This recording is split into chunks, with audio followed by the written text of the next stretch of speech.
Model railroading is a hobby that once people get interested in it, especially like say if they're older than 13 and they're interested in it, they will tend to stay interested in it for their entire lives.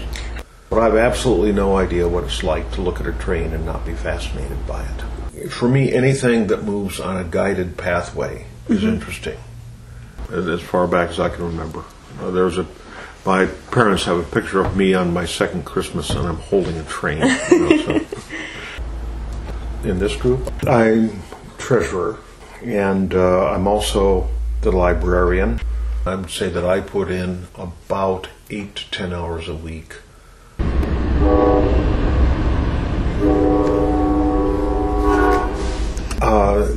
The organization started out as Kalamazoo Model Railroad Club in 1951. It was organized by a gentleman by the name of Maury Heiler, and for a long time, for about 20 years, it was in his basement.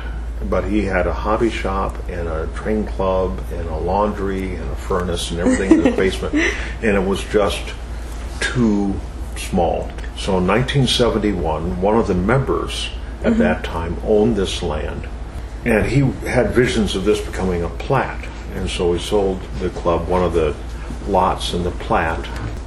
They built on that starting in 1971. I think I mentioned that. The plat was eventually abandoned, but we still have a spot here. We have what we call operating sessions, and they're kind of like three-dimensional video games where we simulate the way railroads ran back in the 1960s. Over the years, I think we've had like about 200 different people coming in and out of the club.